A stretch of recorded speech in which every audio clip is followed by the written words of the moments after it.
day that Jesus arrived in Jerusalem, the adventure almost over that night. He hadn't slept.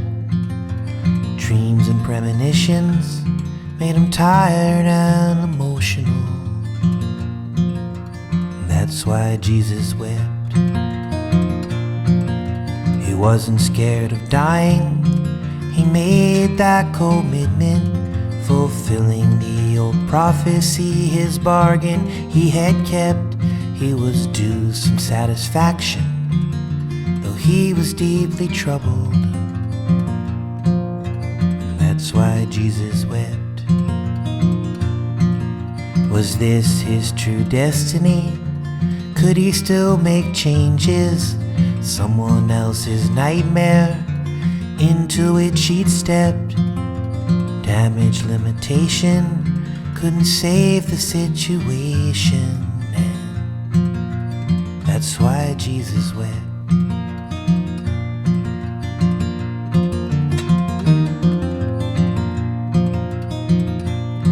In his dream he saw the Crusades and all wars that would follow, declared in his name.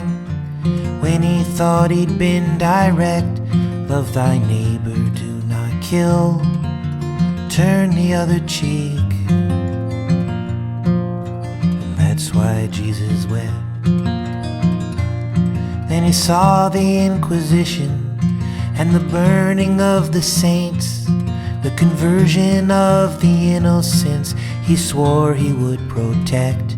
And he saw them bless the bomb that was dropped on Hiroshima. And that's why Jesus wept.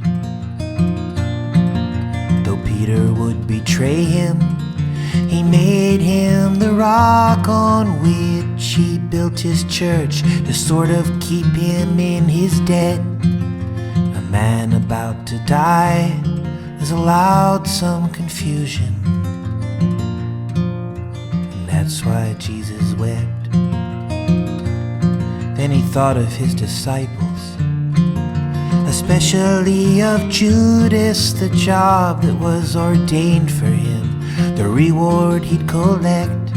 Then he saw him in the tree with silver coins around him.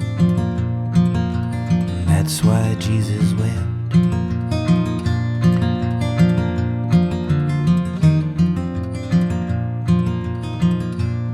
Then he thought about the good times when he turned the tables over, chastised the money lenders, and he earned the boys' respect.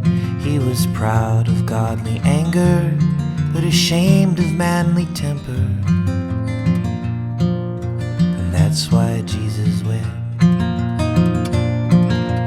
Rumors started flying about water into wine and sight to the blind, and that he'd even raised the dead. You know, the biggest miracle was that everyone believed it. And that's why Jesus wept. Then he mused on human nature, how fickle were the public, so ready to accept him, so quick now to reject. Where were the 5,000 he fed with loaves and fishes?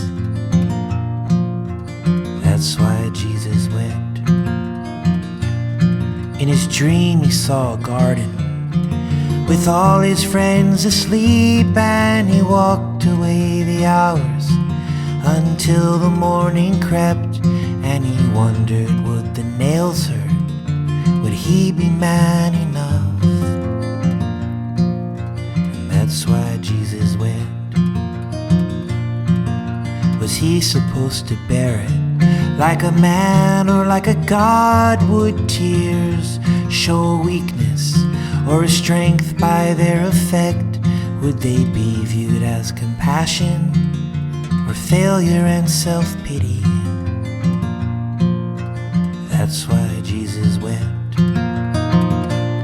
Then he saw his houses burning, a on both sides of a border, and he saw the guiltless suffer with the guilty and the rest. And when they called his name, and he knew he could not help them, that's why Jesus wept.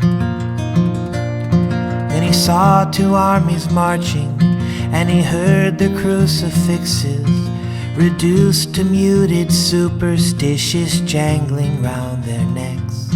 And he heard his name intoned as they lowered their companions. That's why Jesus wept.